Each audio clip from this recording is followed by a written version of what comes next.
नमस्कार. तर साक्षी ब्लॉगमध्ये तुमचं सहर्ष स्वागत आहे. तर मला भरपूर कमेंट आलं होतं की बाळांच्या खाऊच्या रेसिपी बनव. तर मी आज सुरुवात केली आहे. तर आपण आपल्या बाळासाठी भाताची खिचडी करतो, त्यामध्ये वेगवेगळे पदार्थ घालतो, तरीसुद्धा आपलं बाळ काय होतं ते पूर्ण खात नाहीत. तर यासाठी माझ्याकडे काही खास टीप आहेत, ते मी आज तुमच्यासोबत शेअर करेन. मी इथं आता इंद्रायणीचा बारीक तुकडा तांदूळ घेतलेला आहे आणि त्याबरोबर मुगाची डाळ घेतलेली आहे. इतर बाकी डाळी वापरलेल्या नाहीत. तर मी काय केलं आहे की 2 चमचे तांदूळ घेतले आहेत आणि त्यामध्ये 1 चमचा मुगाची डाळ घातली आहे आणि ते काय केलं की चांगलं स्वच्छ असं धुवून घेतले. धुतल्यानंतर ते व्यवस्थित बाजूला ठेवायचं, तोपर्यंत भिजेल. त्यानंतर आपण बाकीची तयारी करायची आहे. तर आपल्याला त्यासाठी लागणार आहे 1 कांदा, बटाटा, टोमॅटो, कोथिंबीर आणि कढीपत्त्याची पाने. काय करायचं, हे सर्व साहित्य आपण बारीक चिरून घ्यायचं. आता यामध्ये तुम्हाला सांगायचं झालं तर म्हणजे तेवढा मोठा मी कांदा किंवा टोमॅटो, बटाटा घातलेला नाही आहे. त्यामधलं थोडं-थोडं मी वापरलं आहे. तर तुमच्या भाताच्या ह्याच्यानुसार तुम्ही त्या गोष्टी वापरू शकताय. तर आता मी इथं फोडणीसाठी तेलच वापरते. तर याचं एक कारण आहे, तुम्हीसुद्धा इथं तेलच वापरा. थोडंसं वापरा पण तेलच वापरा. तर त्यामध्ये मी जिरे आणि कढीपत्ता घातला आहे. त्यानंतर बारीक चिरलेला कांदासुद्धा घातलेला आहे. तर हे सगळं काय करायचं, चांगलं परतवून घ्यायचं.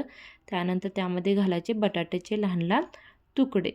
बटाट्यामुळे भाताला चांगली चव येते. त्यानंतर बारीक चिरलेला टोमॅटो घालायचा आणि सगळं एकजीव करून घ्यायचं आणि त्यामध्ये थोडासा हिंग टाकायला विसरायचं नाही. आणि मग आपण जे तांदूळ आणि डाळ भिजत ठेवली होती ती त्यामध्ये टाकून द्यायची. तर हळदीने काय होते की एक चांगली चव येते, त्यामुळे हळदसुद्धा घालायची. चवीनुसार थोडंसं मीठ वापरा, कारण मी आत्ता ती 1 वर्षाची झाल्यापासून थोडं मीठ वापरते.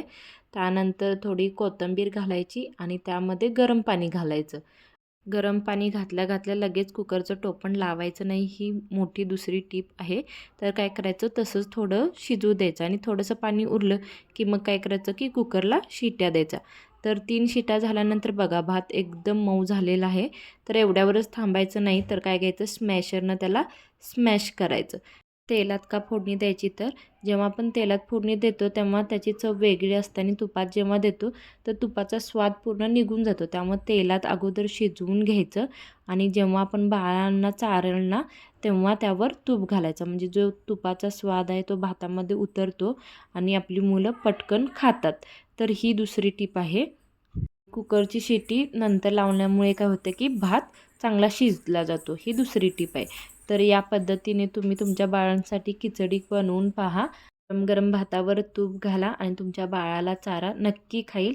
ही रेसिपी तुम्हाला कशी वाटली ही कमेंटमध्ये नक्की सांगा आणि रोज रोज वेगवेगळ्या रेसिपी पाहण्यासाठी आपल्या चॅनेलला लाईक, शेअर, कमेंट आणि सबस्क्राईब नक्की करा. थँक्यू.